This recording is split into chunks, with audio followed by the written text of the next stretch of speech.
प्रणम्य परमात्मानं सिद्धं त्रैलोक्यवन्दितं स्वाभाविकचिदानन्द स्वरूपं निर्मलाव्ययम् शुद्धजीवादिद्रव्याणां देशकं च जिनेश्वरम् द्रव्यसंग्रहसूत्राणां वृत्तिं वक्षे समासतः जीवं दवं जिणवरवसहीर्णजीर्णनेतीर्थं देवीन्द्रविन्दवन्दं वन्दे तं सर्वदा शिरसा कहे जीव अजीव जिनवर वृषभने लोक में वे वंद्य सुरपति वृंद से वंदन करूं कर जोड़ में अट्ठ चतुर्णान दंसण सामन्नं जीवलक्षणं भणियं व्यवहारा शुद्धनया शुद्धं पुनर्दंसनं नाणम्। क्या बोला एकदम बराबर। सबको याद है 14 पूरी, जिन्होंने याद की है सबने, बढ़िया। चलिए अच्छा है, जिनको नहीं है वो भी करें। अभी तो बहुत स्लो चल रही हैं, ज़्यादा गाथाएं हुई नहीं हैं, तो 14 गाथाएं अपनी हुई है। देखिए 14 गाथा तक अपना जीव अधिकार, जीव का वर्णन, यानी अधिकार का नाम तो है षड द्रव्य पंचास्तिकाय, 6 द्रव्य और 5 अस्तिकायों का वर्णन इस पहले अधिकार में है। उनमें से दूसरी गाथा से लेके 14वीं गाथा तक जीव की चर्चा की, 9 अधिकारों के माध्यम से, 9 विशेषताओं के माध्यम से जीव का वर्णन किया। अब इसके बाद में वर्णन कर रहे हैं अजीव का। जीव की पहचान अच्छी तरह से हो गई। जीव को समझ लीजिए प्रमाण की अपेक्षा से, नयों से, निश्चय से भी, व्यवहार से भी। निश्चय से जीव कैसा है, व्यवहार से जीव कैसा है, जीता है तो निश्चय और व्यवहार से कैसे, संसार में स्थित है तो निश्चय से कैसे, व्यवहार से कैसे, सिद्ध है, हर जो भी है, करता है, भोगता है, जितने भी अधिकार यहाँ बताए सबको निश्चय व्यवहार नयों की अपेक्षा, दोनों नयों की अपेक्षा यहाँ बताया गया। अब बात चल रही है अजीव की। अजीव का अधिकार यहाँ प्रारंभ करते हैं। देखिए ये अपना पूरा हो गया था। अब है पेज नंबर 58 नंबर का पेज 58। पीडीएफ शेयर करूं?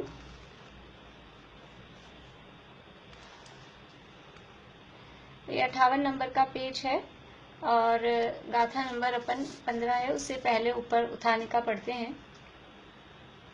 इसके पश्चात यद्यपि शुद्ध बुद्ध एक स्वभाव जिसका है वैसा परमात्म द्रव्य उपादेय है, तो भी हे रूप अजीव द्रव्य का 8 गाथाओं द्वारा व्याख्यान करते हैं। उपादेय क्या है?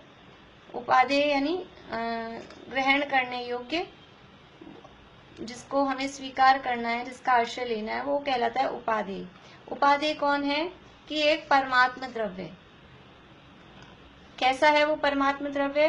कि शुद्ध बुद्ध एक स्वभाव जिसका है, कि शुद्ध बुद्ध सदा काल जो शुद्ध है और बुद्ध अर्थात ज्ञान स्वरूपी है, तो ऐसा शुद्ध बुद्ध एक स्वभाव जिसका है वैसा परमात्म द्रव्य। ऐसा वो परमात्म द्रव्य, वो परमात्म द्रव्य कौन है? बाहर जो मंदिर में विराजमान है परमात्मा, वो है। उन परमात्मा की बात नहीं है। यहाँ जो शुद्ध बुद्ध एक स्वभाव जिसका है वैसा परमात्म द्रव्य, तो ये मंदिर में विराजमान परमात्मा की बात नहीं है। वो इस देह मंदिर, शरीर रूपी मंदिर में जो परमात्मा विराजमान है, निज शुद्धात्मा विराजमान है, उस परमात्मा की बात है कि ये मैं जो स्वयं शुद्धात्मा हूँ कैसा हूँ, कि शुद्ध बुद्ध एक स्वभाव, ऐसा जिसका स्वभाव है वो मैं परमात्मा हूँ और वही उपादेय है। नीचे दिया है फुटनोट में कि आश्रय करने योग्य रूप से सदा उपादेय है। आश्रय किसका करना है? आश्रय करने योग्य, देखिए पंच परमेष्टि भी आश्रय करने योग्य। आश्रय मतलब शरण, शरण भावना के अंतर्गत आता है कि जो जयचंद जी छाबड़ा वाली है कि शुद्धात्म अरु पंच गुरु जग में सरना दोए। तो निश्चय से अपनी शुद्धात्मा, और वास्तव में वो जो शुद्धात्मा है वो सदा आश्रय करने योग्य है। पंच परमेष्टि भी सदा आश्रय करने योग्य नहीं है। पंच परमेष्टि कब आश्रय करने योग्य है? कि जब शुद्धात्मा के आश्रय से छूट जाएं, शुद्धात्मा का आश्रय नहीं रह पाए, तब वो पंच परमेष्टि आश्रय करने योग्य है। लेकिन शुद्धात्मा कब आश्रय करने योग्य है? तो शुद्धात्मा सदा काल आश्रय करने योग्य है। ऐसा नहीं कि जब पंच परमेष्टि का आश्रय नहीं हो पा रहा है, वहां मन नहीं लग रहा है, तो शुद्धात्मा में आ जाओ, ऐसा नहीं कहा। जब शुद्धात्मा में नहीं टिका रहा गया, शुद्धात्मा में अखंड रूप से उपयोग नहीं स्थिर रहा, तब पंच परमेष्टि की शरण योग्य है। तो यहाँ जो परमात्मा की बात है वो अपने शुद्धात्मा, वो सदा आश्रय करने योग्य है। अपना शुद्धात्मा सदा आश्रय करने योग्य है। तो भी हे रूप अजीव द्रव्य का 8 गाथाओं द्वारा व्याख्यान करते हैं। जब उपादेय अपना शुद्धात्मा ही है, शुद्ध बुद्ध एक अपना स्वभाव वही उपादेय है, फिर अजीव का बात क्यों कर रहे हो? वर्णन ही क्यों करते हो अजीव का? कह रहे हैं कि उपादेय तो अपना शुद्धात्मा ही है, तो भी फिर भी वो अजीव का भी व्याख्यान कर रहे हैं। क्यों कर रहे हैं? क्योंकि वो हे रूप है। हे रूप है मतलब उसका आश्रय छोड़ने योग्य होने से हे है। देखिए अजीव, सामान्य रूप से हम 7 तत्व की चर्चा करते हैं और उसमें हे उपादेय लगाते हैं, हे गे उपादेय। तो अजीव तत्व किसके अंतर्गत जाता है? 7 तत्वों में अजीव तत्व हे है, उपादेय है कि गे है? गे है। अजीव तत्व गे है। अजीव तत्व ना हे है ना उपादेय है, वो केवल गे मतलब जानने योग्य। उसका कुछ का अजीव का क्योंकि ग्रहण भी नहीं होता, तो जिसका ग्रहण नहीं होता उसको छोड़ेंगे क्या? इसलिए वो केवल जानने योग्य है। फिर यहाँ हे रूप अजीव क्यों कहा? हे रूप अजीव क्यों कहा? क्योंकि उस अजीव का आश्रय कर रखा है। अभी जो हमारा अवलंबन हो रहा है वो सब अजीव के माध्यम से हो रहा है, इसलिए कहा उसका आश्रय छोड़ने योग्य होने से हे है। वो है तो वास्तव में गे ही, लेकिन अभी जीव उस पर डिपेंडेंट हो रहा है, उसका आश्रय ले रखा है। सारा हमारा काम अजीव के बिना जैसे चलता ही नहीं हो, अजीव पे आश्रित हो रहे हैं, तो उसका आश्रय छोड़ने योग्य होने से वो हे है। इतना ही अर्थ यहाँ पर समझना। ऐसा हे रूप अजीव द्रव्य का 8 गाथाओं द्वारा व्याख्यान करते हैं। अब अजीव के वर्णन के लिए 8 गाथाएं कहीं। जीव का वर्णन देखिए, अजीव द्रव्य है 5 और जीव है 1। एक जीव के लिए 13 गाथाएं दी। पहली तो मंगलाचरण की थी, दूसरी से लेकर 14वीं तक एक जीव के लिए 13 गाथाएं दी। अब है अजीव द्रव्य, लेकिन अजीव के हैं 5, उद्गल धर्म धर्म आकाश काल। उन 5 को मिलाकर 8 गाथाओं में 5 को निपटा दिया, क्योंकि वो वास्तव में उपादेय तो अपना शुद्धात्मा ही है। फिर उसको तो केवल इतना जानना है कि वो हमारे आश्रय करने योग्य नहीं है, इसलिए उनकी ये शॉर्ट में ही उनका काम अपना जानने से हो जाएगा। 8 गाथाओं द्वारा व्याख्यान करते हैं। किस लिए, क्यों कर रहे हो आप? हे है फिर भी उसका व्याख्यान क्यों कर रहे हो? प्रथम हे तत्व का परिज्ञान होने पर फिर उपादेय तत्व का स्वीकार होता है। इस कारण से हे का ज्ञान छोड़ने योग्य का ज्ञान हो जाए तो फिर वो जो उपादेय में जिसको हमें ग्रहण करना है, उस उपादेय में और विशेष हमारी समझ लीजिए कि श्रद्धा पूर्वक वो उपादेय होता है। ये जिसको हम अभी तक उपादेय समझ रहे थे, वो उपादेय वास्तव में उपादेय नहीं है, वो तो हे है। तो वो उस हे का ज्ञान हुआ, तो अब हमें जिसे ग्रहण करना है उसमें पूरी जितनी अपनी समझ लीजिए ताकत है, पूरी ताकत के साथ उसमें श्रद्धा अपनापन करती है, पूरी एकत्व पूरा उसमें आराम से होता है। इसलिए प्रथम हे तत्व का परिज्ञान होने पर फिर उपादेय तत्व का स्वीकार होता है। हे का ज्ञान हो जाए फिर उपादेय का स्वीकार होता है इस कारण से। वह व्याख्यान इस प्रकार है, गाथा बोलते हैं।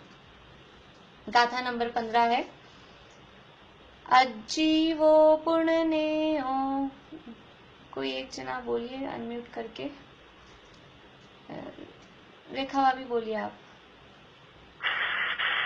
अज्जीवो पुण्यनेयो। नेयो, अज्जीवो पुण्यनेयो। अज्जीवो पुण्यनेयो। पुग्गल धम्मो अधम्म आयासम। पुग्गल धम्मो अधम्म आयासम। कालो पुग्गल मुक्तो। कालो पुग्गल मुक्तो। रूवादि गुणो अमुक्ति से साधु।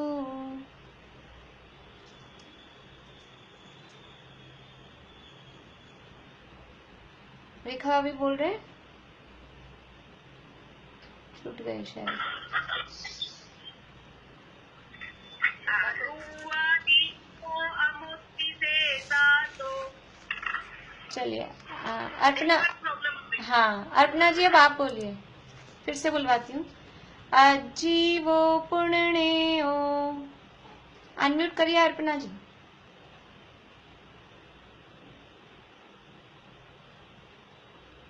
अज्जीवो पुण्यनेयो। पुग्गल धम्मो अधम्म आयासम। पुग्गल धम्मो अधम्म आयासम। कालो पुग्गल मुक्तो। कालो पुग्गल मुक्तो। रूवादि गुणो अमुक्ति से साधु। रूवादि गुणो अमुक्ति से साधु। चलिए अभी पूरी गाथा बोलूंगी एक साथ। नीलम भाभी आप बोलिएगा। अज्जीवो पुण्यनेयो। पुग्गल धम्मो अधम्म आयासम। कालो पुग्गल मुक्तो। रूवादि गुणो अमुक्ति से साधु। नीलम भाभी बोलिए। अजीवो पुण्यनेयो। पुग्गल धम्मो अधम्म आयासम। कालो पुग्गल मुक्तो। रूवादि गुणो अमुक्ति से साधु। हाँ, पहला शब्द है वो अज्जीवो, आधा जय भी है, अजीवो नहीं है, अज्जीवो। ठीक है, चलिए बढ़िया। अज्जीवो यानी अजीव। पुण्यनेयो, पुण्य का मतलब है पुनः, संस्कृत में दिया है पुनः मतलब बाद में। किसके बाद में? कि अभी जीव का वर्णन हो गया, अब जीव के बाद में अजीव, ये इसका वर्णन हमें करना है। तो पश्चात यानी बाद में, अजीवो यानी अजीव, नेयो यानी जानने योग्य है, नेयो गेय है, अजीव। अब जीव के वर्णन के पश्चात अजीव जानने योग्य है, यानी ये अजीव अब नंबर पे है, नंबर पे है मतलब अब जानने के नंबर पे है, वो जानने योग्य है। अजीव क्या क्या है? पुग्गल धम्मो अधम्म आयासम। पुग्गल यानी पुद्गल, धम्मो यानी धर्म, अधम्म यानी अधर्म, आयासम यानी आकाश, और कालो और काल, ये 5 अजीव हैं। अजीव जानने योग्य है, जीव के बाद में अब अजीव जानने योग्य है, और फिर साथ में बता दिया अजीव क्या क्या है, पुद्गल, धर्म, अधर्म, आकाश और काल। उसमें भी पुग्गल मुत्तो, पुद्गल मूर्त है। मूर्त कैसा है? रूवादि गुणों, रूपादि गुण सहित है।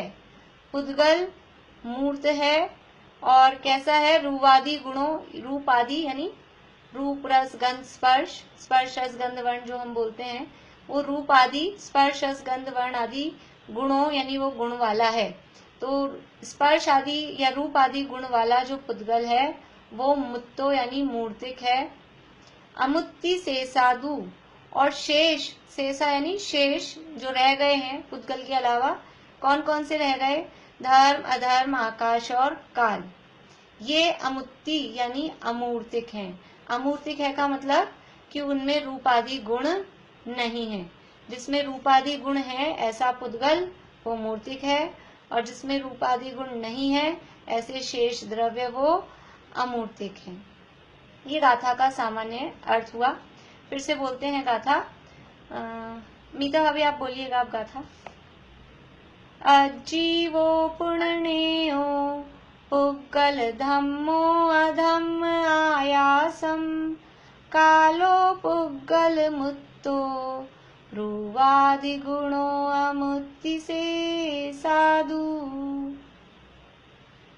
अजीवो पुण्यो पुग्गल धम्मो अधम्म आयासं कालो पुग्गल मुत्तो रूपादि गुणो अमुत्ति से साधु। बढ़िया। चमेली आंटी आप भी बोलिएगा था।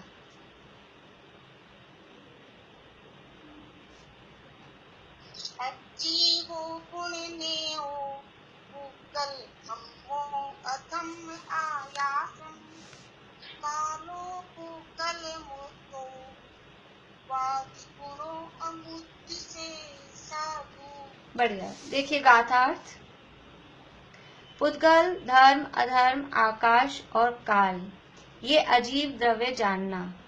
रूपादि गुण का धारक पुद्गल द्रव्य मूर्त है और शेष चार अमूर्त हैं। सरल है गाथा और अर्थ भी सरल है। देखिए टीका देखते हैं। गाथाएं और उसके अर्थ तो बहुत सरल हैं, सब कुछ मतलब समझ लीजिए पढ़ा हुआ ही है हमारा। जो विशेषताएं हैं वो सब टीका में ही आती हैं। देखिए टीका में क्या विशेष, कहाँ से शुरू करते हैं।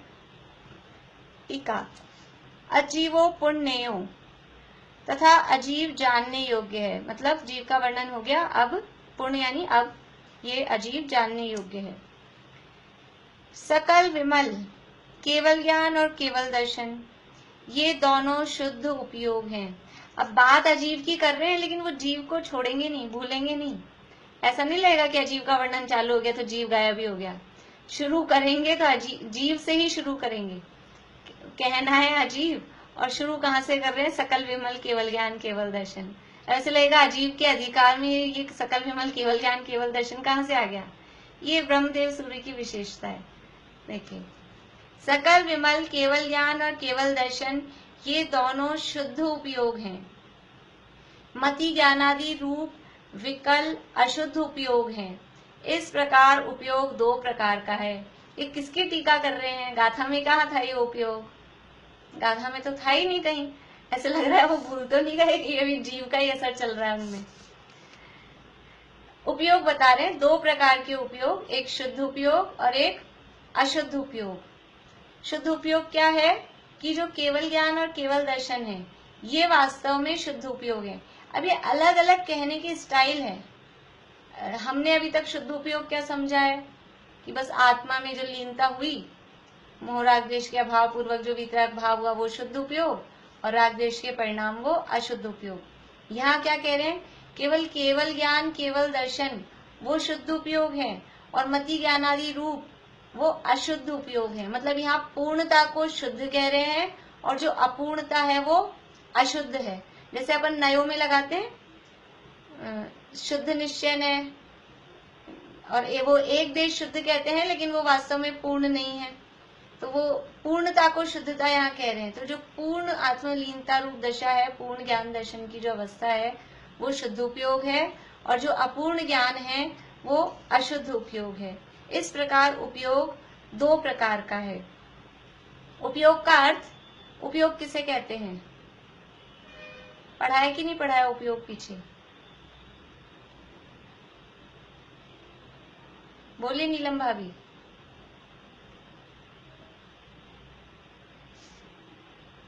चैतन्य का स्मरण करके हाँ वर्षा भाभी, चैतन्य का अनुसरण कराने में बढ़िया बढ़िया, ठीक है, ज्ञान को उपयोग कहते हैं। ठीक है ठीक है। अच्छा हाँ वर्षा भाभी बोलिए।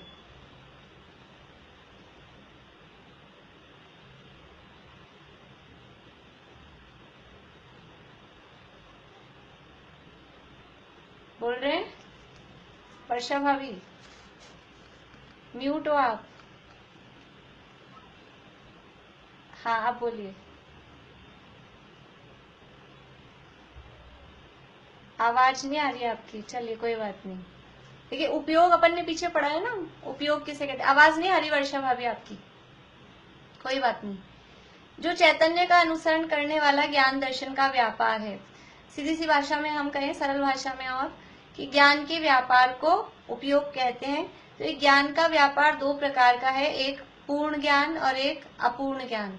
पूर्ण ज्ञान को यहाँ शुद्धोपयोग कहा और अपूर्ण ज्ञान को अशुद्धोपयोग कहा। अभी यहाँ उपयोग की क्या चर्चा आ गई, देखिए आगे। अव्यक्त सुख दुख के अनुभव रूप कर्म फल चेतना है और मति ज्ञान से मनः परे ज्ञान पर्यंत अशुद्धोपयोग रूप ऐसी स्व ईहा पूर्वक इष्ट अनिष्ट विकल्प रूप से विशेष राग द्वेष के परिणमन रूप कर्म चेतना है और केवल ज्ञान रूप शुद्ध चेतना है। इस प्रकार उपरोक्त प्रकार के लक्षण युक्त उपयोग और चेतना जिसमें नहीं है वह अजीव है। अजीव किसे कहते हैं? अब सीधा सा इतना बताना था कि जिसमें ज्ञान दर्शन नहीं पाया जाता है उसे अजीव कहते हैं। तो हमने बाल बोध में भी पढ़ लिया था, फिर द्रव्य संग्रह क्यों पढ़ रहे हैं हम? तो कुछ विशेषता तो आनी चाहिए ना।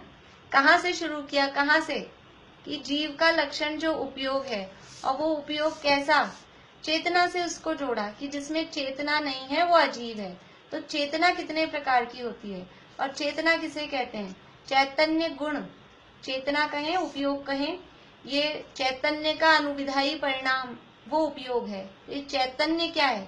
चैतन्य भी वही है, ज्ञान दर्शन का व्यापार, वो चैतन्य है। तो देखिए चेतना के दो भेद किए पहले। अभी अपन पहले समझ लेते हैं, फिर इसको पढ़ेंगे वापस से तो समझ में आ जाएगी, फिर शब्द भी सरल लगने लग जाएंगे। चेतना के दो, अभी तो उपयोग के दो भेद किए थे, एक शुद्ध उपयोग और एक अशुद्ध उपयोग। अब चेतना के हम दो भेद करते हैं, एक ज्ञान चेतना और एक अज्ञान चेतना। ज्ञान चेतना और अज्ञान चेतना। और अज्ञान चेतना के फिर से दो भेद करें, एक कर्म चेतना और एक कर्म फल चेतना। पहले चेतना, चेतना के किए दो भेद, ज्ञान चेतना और अज्ञान चेतना। और ज्ञान चेतना तो एक ही प्रकार की है, और अज्ञान चेतना, अज्ञान चेतना के करेंगे फिर से दो भेद, एक कर्म चेतना और कर्म फल चेतना।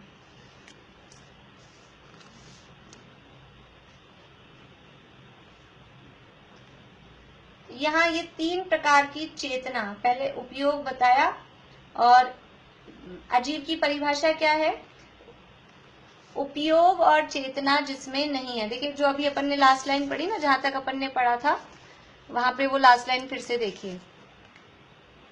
उपयोग और चेतना जिसमें नहीं है वह अजीव है, यह अजीव की परिभाषा है। बात तो इतनी कहनी है, जिसमें उपयोग और चेतना नहीं है वो अजीव है।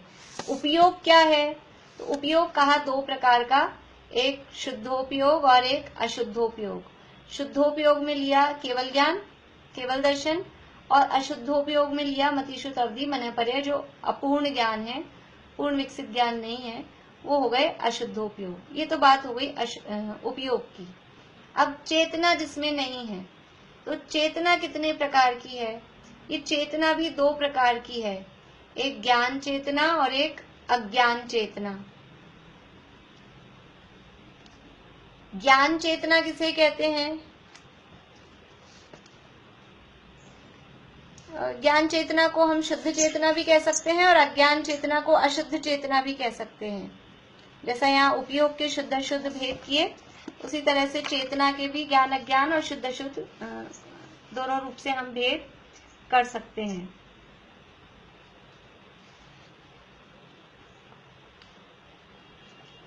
देखिए ये इसी तरह की ये जो चर्चाएं हैं और शास्त्रों में भी आती है, चेतना के इस तरह के तीन भेद, टोटल मिला के तीन भेद हो गए।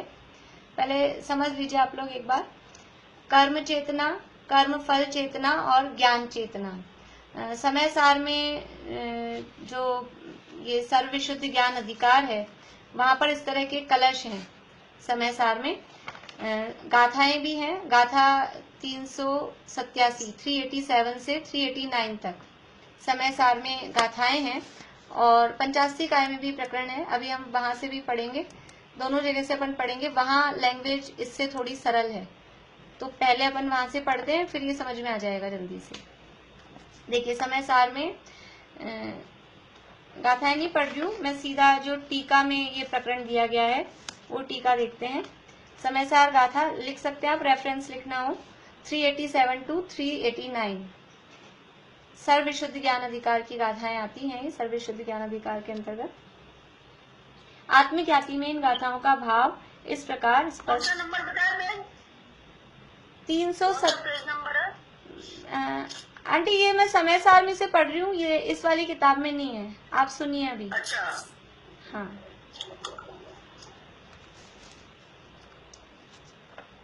ज्ञान स्वभावी अपने आत्मा से भिन्न भावों में इस प्रकार चेतना, सोचना, जानना, मानना कि ये मैं हूँ।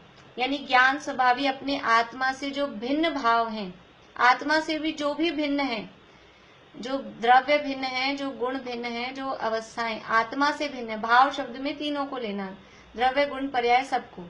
आत्मा से भिन्न पदार्थों में ये मैं हूँ ऐसा जानना मानना, ये क्या है? अज्ञान चेतना है। आत्मा से भिन्न, सीधा सीधा अर्थ है। अज्ञान का मतलब क्या? अपने स्वरूप को विपरीत माना, वो अज्ञान है।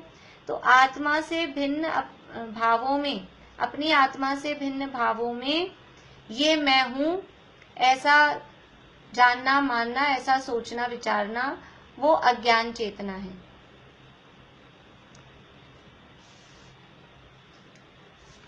अभी अज्ञान चेतना, इसको हम अशुद्ध चेतना भी कह सकते हैं। ये दो प्रकार की है, एक कर्म चेतना और एक कर्म फल चेतना। कर्म चेतना और कर्म फल चेतना।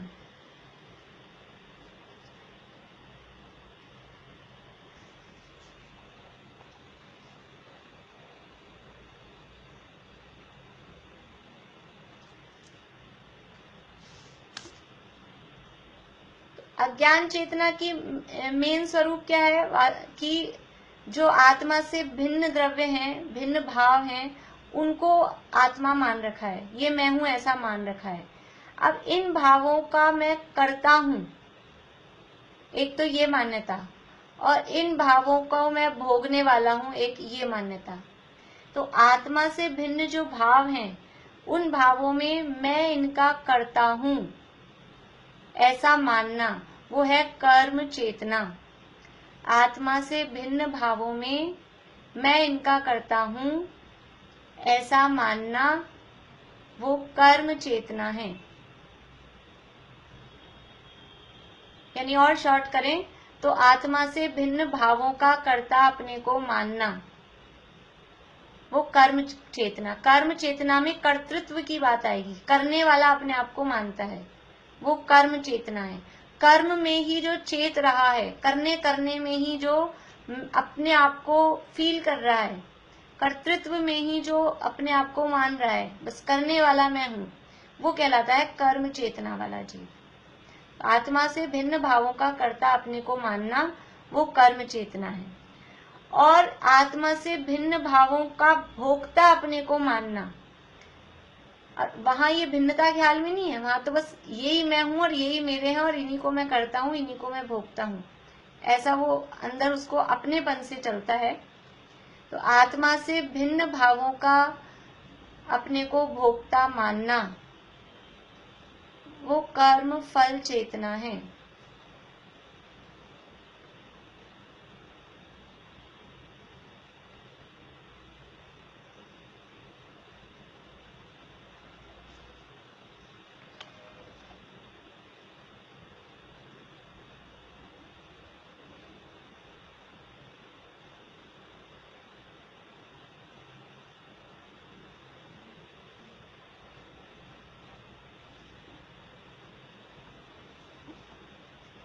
चेतना तो ये हो गया ना कि जो कर्म करते हैं और जिसको मैं वेदन करता हूँ, जो मैं भोगता हूँ, वो मानना अपने आप।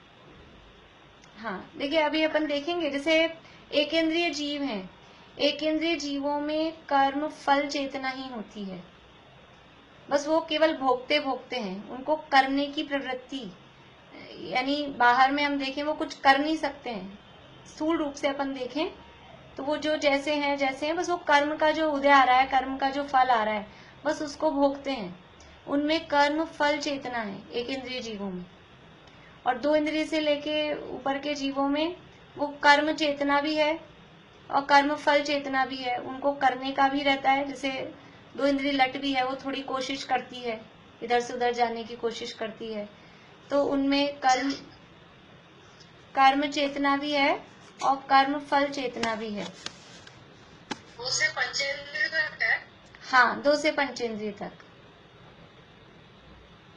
लेकिन ये सब 2 इंद्रिय से 4 इंद्रिय तक तो सब मिथ्या दृष्टि है ही, और पंचेंद्रिय में भी जो मिथ्या दृष्टि है उनमें, यानी अज्ञान चेतना है ना इसका नाम, तो ये अज्ञानी में ही होगी।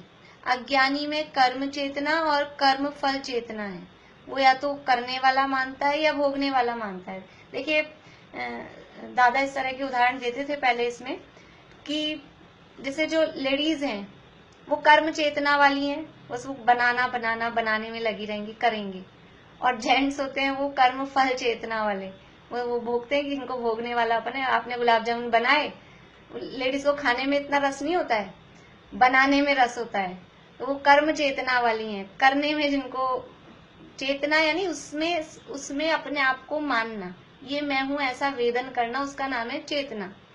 तो वो कर्तृत्व में जिसको ये मैं हूं अपने आप का वेदन है, वो कर्म चेतना वाला है।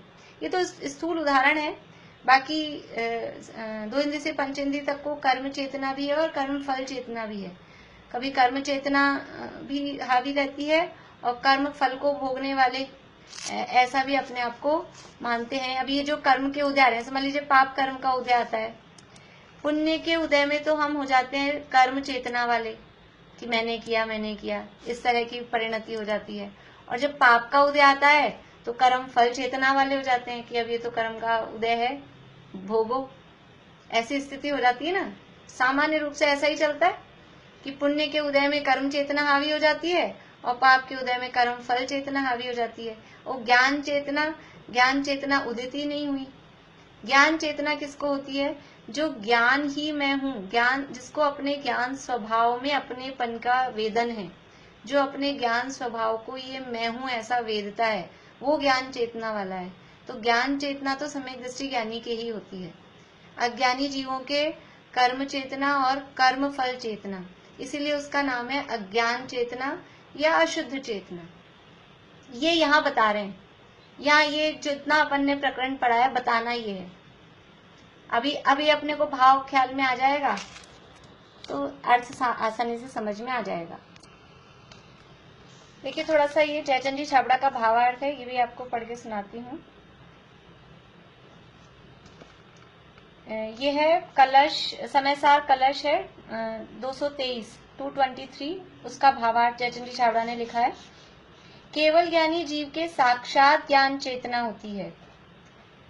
केवल ज्ञान होने से पूर्व भी निर्विकल्प अनुभव के समय जीव के उपयोगात्मक ज्ञान चेतना होती है। यदि ज्ञान चेतना के उपयोगात्मक तत्व को मुख्य न किया जाए तो सम्यक दृष्टि के ज्ञान चेतना निरंतर होती है, कर्म चेतना और कर्म फल चेतना नहीं होती।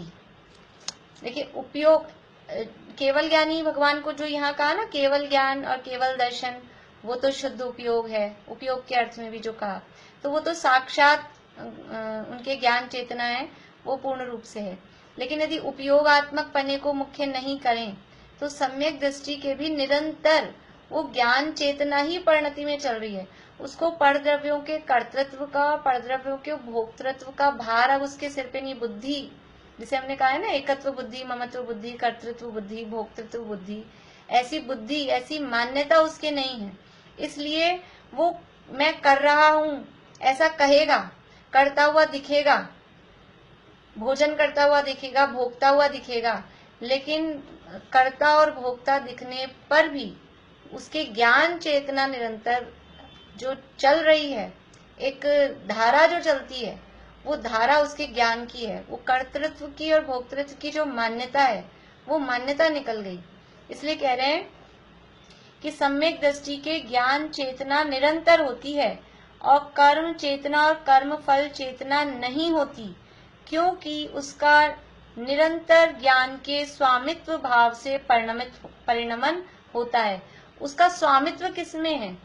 ज्ञानी अपनापन किसमें करता है? भले ही ज्ञानी के जीवन में कर्म होते हैं और कर्म के उदय भी आते हैं, नवीन कर्म बंध भी कुछ कुछ हो रहा है और पूर्व कर्मों का उदय भी आ रहा है, तो भी इन कर्मों का मैं करता हूँ और इन कर्मों के फल का मैं भोगता हूँ। ऐसा स्वामी अपने को वो नहीं मानता। स्वामी किसका मानता है? स्वामी तो अपने ज्ञान स्वभाव का ही मैं स्वामी हूँ, उसका स्वामित्व उसको होता है। आंटी ये समय सार में से पढ़ रही हूँ मैं। अच्छा हाँ, अच्छा ठीक है। तो उसको उसका स्वामित्व किसमें है? ज्ञानी का। ज्ञानी का स्वामित्व मतलब अपनापन, उसका अपनापन। देखो कभी कभी ऐसा होता है कि अपने पास बहुत अच्छी बढ़िया, अब जो भी अच्छी गाड़ी, सबसे बड़ी महंगी वाली अपने पास कार हो, 25-30-50 लाख वाली कार हो, लेकिन कभी कभी अभी हम दूसरे शहर में गए और वो अपनी कार तो यही है, और वहां हम गए तो हमको किसी छोटी 3 लाख वाली में, 4 लाख वाली में भी बैठना पड़े तो बैठ जाते हैं, लेकिन अंदर से स्वामित्व किसका रहता है? कि हमारे पास तो वो है, हम तो उसके स्वामी हैं, इसमें बैठ गए तो क्या हुआ। ऐसे ही ज्ञानी को ये कर्म हो रहे हैं, वो कर्म होते हुए और कर्म के उदय आ रहे हैं, उस होते हुए कर्म में और कर्म के उदय में उसको स्वामित्व नहीं होता। हो रहे हैं तो हो गए, कोई बात नहीं, मैं स्वामी किसका हूँ? मैं तो केवल ज्ञान का, अपने ज्ञान स्वभाव का स्वामित्व। उसको एक अलग से, जो जिसको वो इतनी अच्छी बड़ी महंगी कार जिसके पास में है, उसको अंदर से एक अलग ही अपना वो चलता है, बैठे कहीं भी। ऐसे ही ज्ञानी के अंदर उस ज्ञान का जो स्वामित्व का एक अपनी प्रभुता का अलग ही उसको एक वो रहती है, जैसे गुरुदेव खुमारी शब्द कहते हैं, एक अलग ही खुमारी उसको रहती है और वो उसको वेदता है। वो इसलिए ज्ञानी निरंतर ज्ञान चेतना वाला है, वो निरंतर ज्ञान चेतना का वेदन करता है। और साक्षात ज्ञान चेतना तो केवल ज्ञानी की होती है। इसको अपन, जो ज्ञान चेतना है, इसको अपन नयों के हिसाब से स्टेप बाय स्टेप लगा सकते हैं कि सम्यक दृष्टि है तो उसके एक देश ज्ञान चेतना, और केवल ज्ञानी भगवान है उनके साक्षात ज्ञान चेतना। ऐसा नयों के आधार पर अपन उसको कह सकते हैं, इस तरह से उसका डिवीजन कर सकते हैं। तो ज्ञानी का निरंतर ज्ञान के स्वामित्व भाव से परिणमन होता है और कर्म के और कर्म फल के स्वामित्व भाव से परिणमन नहीं होता। अपने घर में अपने पुत्र उत्पन्न हुआ तो उसकी खुशी हम मनाते हैं, उसके स्वामी होते हैं, और मक्खी मच्छर पैदा हो जाते हैं, उसके स्वामी बनते हैं। हमारे घर में इतने मक्खी मच्छर है, इतने चूहे हो गए, उसका कोई स्वामी नहीं बनता, उसके स्वामित्व रूप से परिणमन नहीं होता। अभी जो ज्ञानी को कुछ राग वगैरह हो रहे हैं तो भी उसको उसका स्वामित्व नहीं है। स्वामी तो वो अपने ज्ञान स्वभाव का ही होता है, इसलिए वो निरंतर ज्ञान चेतना वाला होता है। इसी तरह की बात ये 85 काय है। 85 काय में भी 39 नंबर की गाथा है।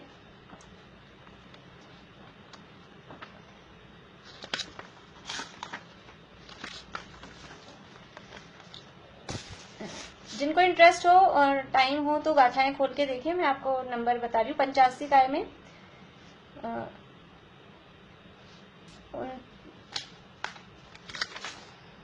38 नंबर की नहीं, 39 नंबर, 38-39 दोनों हैं।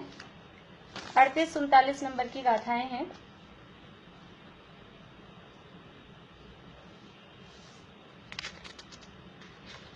देखिए, चेतता, यहाँ कौन चेतता है, यानी किस जीव को कौन सी चेतना होती है वह बता रहे हैं।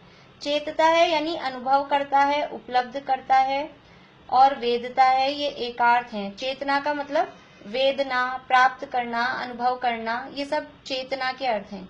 चेतना का मतलब क्या है?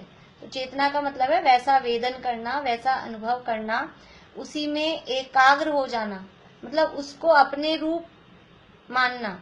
जैसे बच्चे होते हैं, बच्चे जिनके घर में छोटे बच्चे होंगे उनको पता होगा, वो डोरेमोन देखते हैं तो वो अपने आप को वो नोबिता समझते हैं। डोरेमोन में एक नोबिता है कैरेक्टर, वो उसको वेदते हैं, वो उसमें चेतते हैं। हम लोग भी जो कोई सीरियल वीरियल देखते हैं तो उसमें जो भी एक मेन कैरेक्टर होता है, तो बहुत लोगों की इस तरह की नेचर होती है कि वो सीरियल देखते समय, मूवी देखते समय अपने आप को उसमें घुसा लेते हैं कि ये मैं हूँ, ऐसा फील करने लग जाते हैं। तो ये ऐसा उसका मतलब है, वो चेतता है, उसको चेतता है, उस रूप अनुभव करता है। तो कोई कर्म में ही घुस गया है कि कर्म ही मैं हूँ, कर्म में चेत रहा है। कोई कर्म के फल में घुस गया, वो कर्म के फल को चेत रहा है। ऐसे ये जीव ज्ञान में कौन घुसा हुआ है, तो जो ज्ञान में घुसा हुआ है वो ज्ञान को वेदता है, ज्ञान को चेतता है। ये सब एकार्थवाची हैं, अर्थात एक अर्थ वाले हैं, क्योंकि चेतना, अनुभूति, उपलब्धि और वेदना का एक अर्थ है। वहां स्थावर कर्म फल को चेतते हैं। स्थावर यानी एक इंद्रिय भी हमने लिए सारे, पांचों ही प्रकार के, पृथ्वी, जल, अग्नि, वायु, वनस्पति, पांचों प्रकार के स्थावर वो कर्म फल को चेतते हैं। त्रस कार्य को यानी कर्म को चेतते हैं, यानी त्रस जीव 2 इंद्रिय से पंचेंद्रिय तक वाले वो कर्म चेतना वाले हैं। स्थावर जीव कर्म फल चेतना वाले हैं। और केवल ज्ञानी ज्ञान को चेतते हैं। केवल ज्ञानी भगवान है, वो ज्ञान चेतना वाले हैं। 3 तरह की चेतना हमने देखी। हाँ निशा आंटी बोलिए।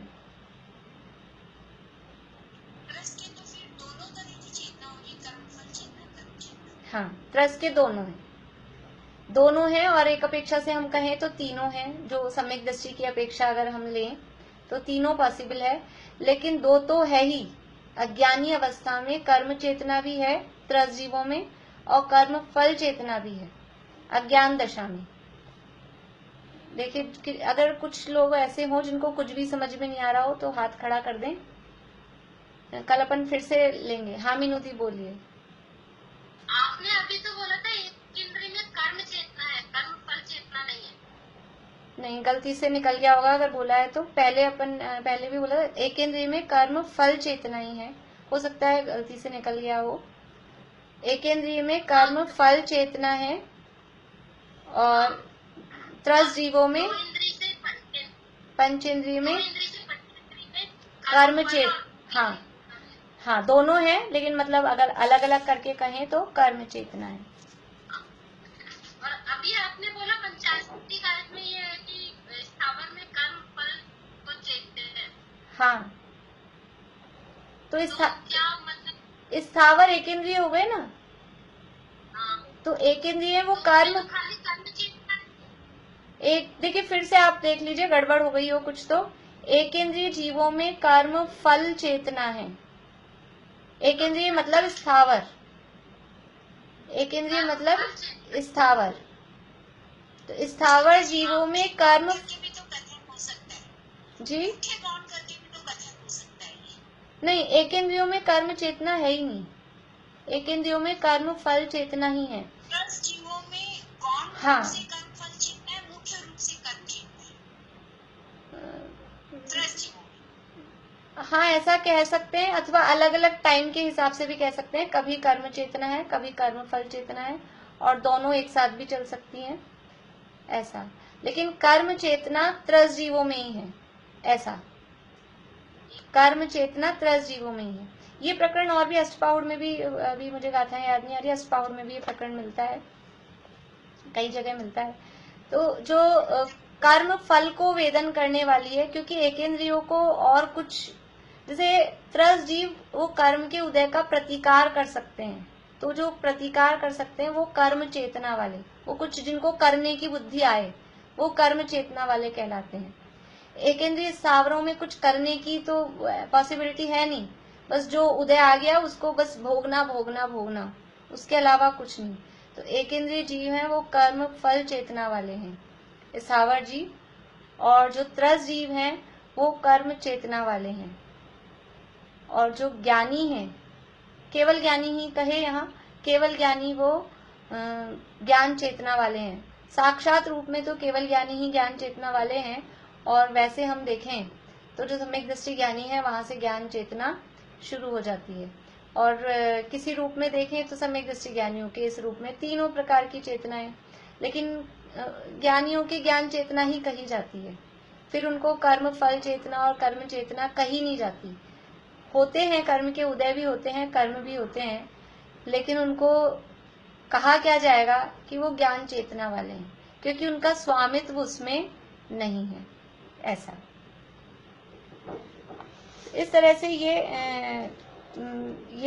85 काय में गाथा है, 39 ही है। कौन किसको वेदता है चेतता है वो डिफाइन अलग अलग करके बताया, और इस समय सार में उसका स्वरूप बताया कि कौन सी चेतना क्या है। अभी देखिए ऐसा करते हैं, ये कल अपन, आज इतना ठीक है, कल अपने यहाँ से पढ़ेंगे अब अपन फिर से। अभी 2-5 मिनट में फिर पूरा नहीं हो पाएगा। यहाँ के जो अब शब्द हैं, यहाँ के शब्दों का अर्थ वही है जो हमने समय सार वाला पढ़ा है, जो सरल भाषा में पढ़ा है। अब उस सरल भाषा को इसमें अपने को एडजस्ट करना है। यहाँ के जो शब्द हैं इतना सा, आप लोग पढ़ना थोड़ा सा इसमें शब्द ऐसे लगते हैं, तो पढ़ेंगे 1-2 बार तो अर्थ निकल के आ जाएगा। फिर से कल चलाएंगे तो वो आज वाला फिर कल पक्का हो जाएगा।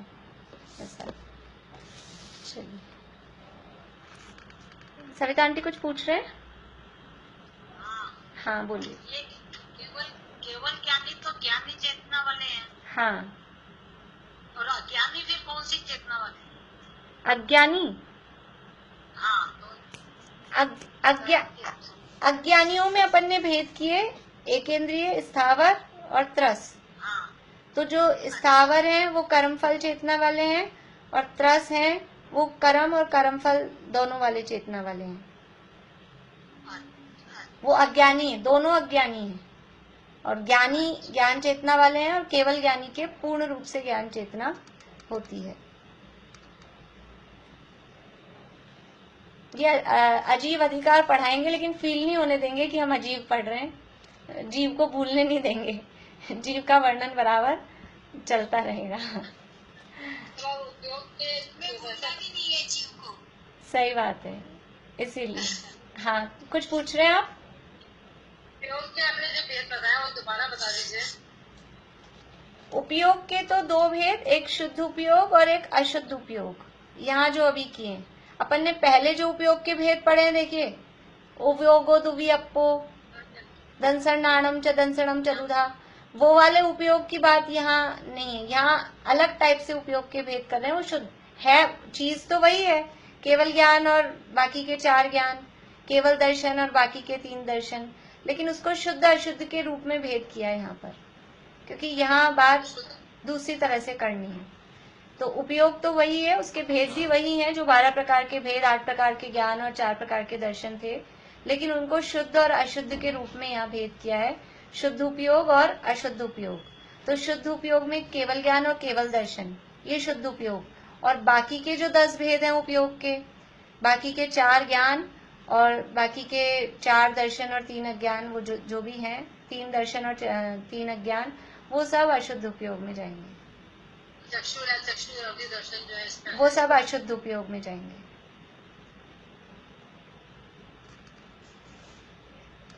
करेंगे कल अपन, अभी और करेंगे इसमें चर्चा। फिर आज शाम को वो 8 बजे से सर्वोदय इंसा चैनल पे वो है, 12 भावना का चल रहा है, 8 दिन का। मैंने मैसेज डाला था, और आज की वो जूम की भी लिंक उसमें दी है, मैंने मैसेज डाला है जूम। 16 कारण भावना, 12 भावना नहीं है। अच्छा सॉरी, 16 कारण भावना, 16 कारण भावना पर वो कार्यक्रम हो रहा है। वो केवल मतलब सारा ऑर्गेनाइज भी लेडीज ने किया है, बोलने वाली भी सिर्फ लेडीज ही हैं, ऐसा महिलाओं के द्वारा। हाँ हाँ, आज मैं भी बोलूंगी, और भी वक्ता हैं, बड़ी मम्मी अध्यक्ष हैं, बाकी रोज अलग अलग वक्ता उसमें होंगे। कल से शुरू हुआ था, तो जिसको जैसे समय हो तो सुने। 8 से 9 बजे तक वो खत्म हो जाएगा। मेरा 8 बजे पे ही है, सबसे पहला मेरा ही है, तो 8 से 8:20 तक हो जाएगा मेरा।